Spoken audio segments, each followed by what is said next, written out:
Hello and welcome to a country where colour, chaos and cricket are everywhere. In this show we're going to take a closer look at the new Indian Premier League and ask just how much of a success has it been and what does it mean for the future of world cricket.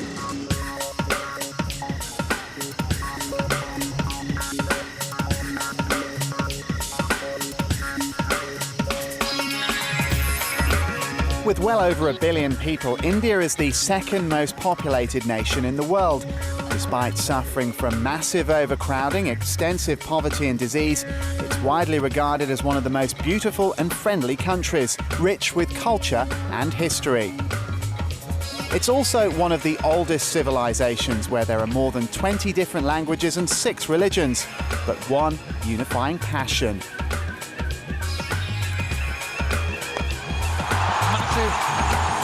Massive, all the way.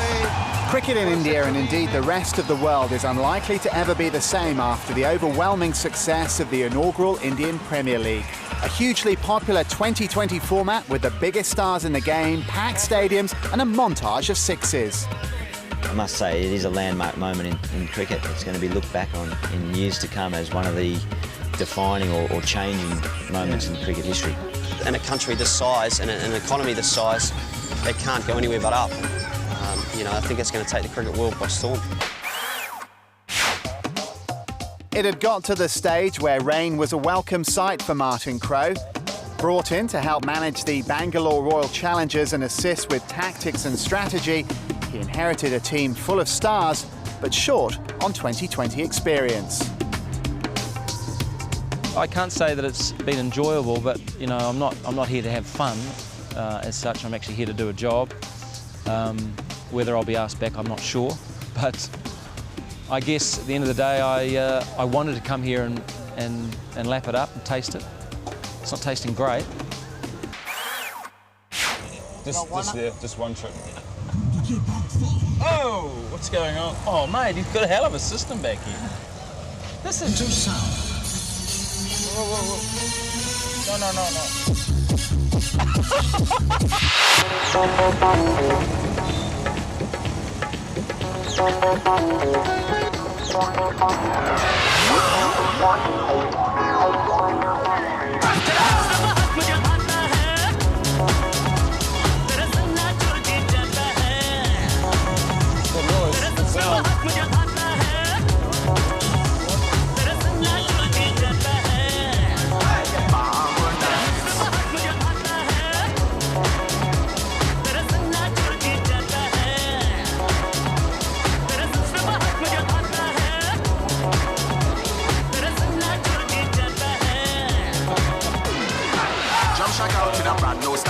Jump check out and move your body. 1 in a million, girl, them look good. Them look good like city from Hollywood. On the dance for the rhythm and right. Everybody them a move inside. Everybody them a feeling the vibe.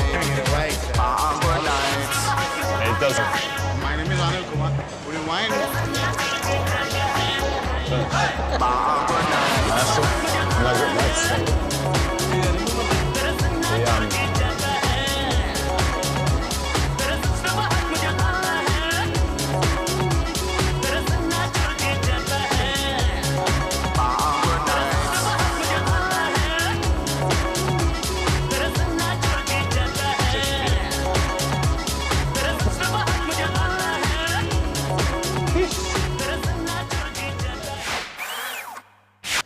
It really is massive, Hogan. It's the biggest thing that's happened to cricket since the Packer series has been written about. But even I have been astonished by how big it is and the potential for this thing to grow. I don't know if it can get bigger than what it is now because it's just the hype of it. But to try and, when I go home, to try and tell people what this meant and what the Super King franchise is, and already it's got a fan base of millions, is just unfathomable, and it's almost in world sport because it's such a big marketplace. I've felt absolutely petrified in every game, and I have no control over what's happening, and I probably makes me very much not a proper coach, because I think you need a certain temperament. Obviously want to get out there and do it, but that's always been my life. But to watch has been absolutely a nightmare. I've aged, I've lost more hair, I have not slept. I'm serious, I have not slept the entire trip. And I haven't laughed. I'm telling you. I said to you about half an hour ago, this is the hardest thing I've ever done in my life. In cricket, which tends to dominate my life. Indian broadcaster Sony bought the IPL TV rights for 10 years for over $1 billion US. Their coverage has rated 3 times higher than any other Indian show. They've on-sold the rights to other broadcasters globally and also picked up another $140 million a year of advertising revenue. There are several news channels across the country, and all of them went cricket crazy. And not even a huge murder trial could take precedence over the only news story that people wanted to hear about. And the moment you're out, you have the judgment. Don't spend more than 3-4 minutes on it. Don't go into celebration mode. Return to cricket. I'm assuring you, you do 3 minutes and you return to cricket. Relentlessly return to cricket. We are a cricket-crazy nation, but this is taking it to a whole new level. The media's been going crazy. I mean, there are cricketers in their hotels and they're being mobbed by the media.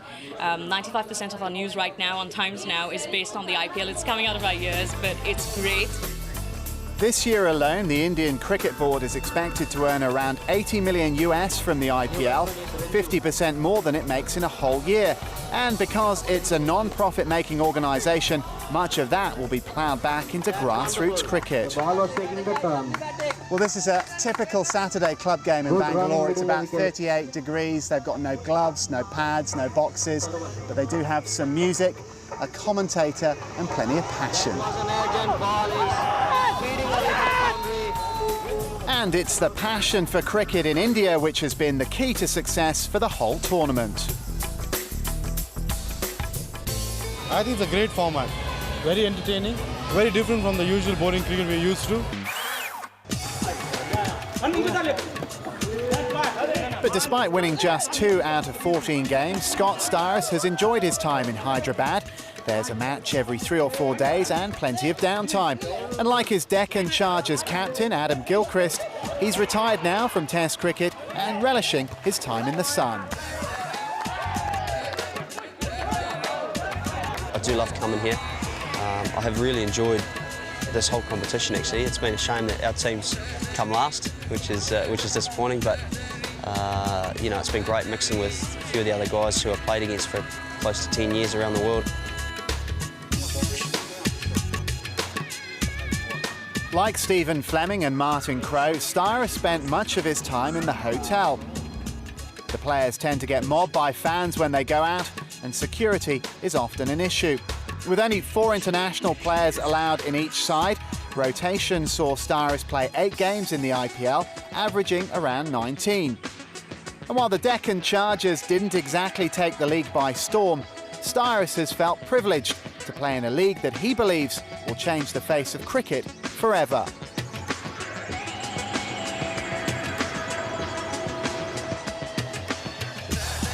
Good use of the feet. 4 runs and 100 up. It is absolutely huge. It's a phenomenon that something 6 months ago didn't exist and has now turned into a $1 billion tournament where some of the richest guys in the world are trying to get into it. It's going to change cricket. It's yet to be seen by how much. It's phenomenal. They're getting 40 and 50,000 minimum to every game, and you know, they're playing every night. So it's probably going to change it even more than what Kerry Packer managed to do. But you know, hopefully they can find a happy medium between international cricket and the IPL. I know the guys in charge of the IPL are pretty keen to make this as big as they possibly can, and yeah, I still think there's got to be a heavy emphasis on international cricket, because the cricket is a world game, not just an Indian game, and it's important that, you know, smaller countries like New Zealand still get looked after. Styris took us on a tour of Hyderabad, the streets buzzing with life and colour. A reminder that the backdrop for this multi-billion-dollar league is a third world country where poverty is everywhere. And while much is made of the player earnings, for the team owners the cash amounts to nothing more than small change. These blokes aren't doing it for money. Even though they've shelled out all this cash, they're not actually doing this for a profit. You know, that of course in the end it will turn a profit, but they're doing it for ego. And it's a battle off between the richest people in India, pretty much, like Ambani, who's, I hate to think how much he's spent, how many millions. But the Mumbai guys who are telling us, because Ambani's, what is he, the same wealth as Bill Gates. He's the 4th richest man in the world. And he, what he's spent on this, which is up to $100 million, is 2 days, US, is 2 days profit in his factories. And that's all it's costing him. So he's out to win at all costs. You know, we went round to our owner's place. He said, oh, I've just got a bit of a car fetish. I've just left a few of my cars. I've got 53 cars. I've left a few of them out in the drive if you want to go and have a look. So we went out there. He had a white Lamborghini Gallardo. He had 2 Bentleys. He had 3 Rolls Royce, Range Rover Sport. His Ferrari was back in the other garage. It's difficult to know where you'd use that kind of car over here, isn't it? They've got a farm, they say, where they take their cars to and sort of have a race around. Right. Or Tendulkar has a Ferrari, which he apparently hires out the airport at 2 in the morning and goes and blats it up around the airport. Because you wouldn't feel comfortable driving on these streets in a Lamborghini or a Ferrari. Yeah, no. But he said, well, admittedly, he said this before we lost pretty much every game of this competition. He said we can drive it whenever we like. The worst part was I got into his white Lamborghini and started it up and sat there, revved the hell out of it. And as I opened the door to get in, I went whack and knocked it up against the roller next door, the Rolls Royce. Just wrecked his Lamborghini. Did you tell him, or did you just keep quiet? No, I didn't say a word. Hyderabad, and indeed much of India, is steeped in history. And while cricket has long since been an integral part of the country's culture, the IPL revolution means the landscape is changing. So much has been learned commercially about how to take cricket to a wider audience. Lessons too for the players about how to be successful at the shorter form of the game. There are specific skill sets for the 2020 game which you need to be able to implement at any particular point in the game. Everything's happening so quickly, you can't rest for a moment, and you have to be a master of improvisation, which you find a lot of the older guys aren't. There's been a lot of criticism over here of the Indian senior players, the Gangulis, the Dravids, Lakshmans, even Tendulkar, and their inability to be flexible with what they need to do. But you know, if you want to be successful at cricket nowadays, you've got to move with the times. And so I know I'm planning to, and a lot of other guys are planning on trying to increase their skill level at hitting in the air, at flicking over short fine legs, all these little funky shots that things need to be played. Cheeky. Now, you don't want to take away from the fact that cricket is still cricket, and good cricket shots will be successful, but you know, you need to be able to take a lot higher risks and be better at it. So, a new era of cricket has been born with the need for a new generation of multi-skilled player. The effect this will have on the priorities of younger cricketers remains to be seen. But there are widespread concerns that the draw of the dollar could encourage talented youngsters to choose 2020 ahead of Test cricket. Speaking to VVS Lakshman, who we've got on our side, he has a cricket academy where he said people are bringing their kids in now saying, I don't want them to play for India, I want them to play in the IPL. And that's, I guess, a scary thing for Indian cricket, and you know, I guess a scary thing for cricket in general, with the fact that people are now concentrating on, as you say, the glitz and the glamour and the potential amount of money that particularly Indian stars are able to make in this competition. 5, 6, 7, 8, 3, 2, 3, 4, go 1, 2, 3. As part of the 2020 circus, all the teams had scantily clad cheerleaders. Hugely popular with most of the crowds, they danced for every boundary and wicket. The star attraction were the dancers from the Washington Redskins American football team, hired by the Bangalore Royal Challengers.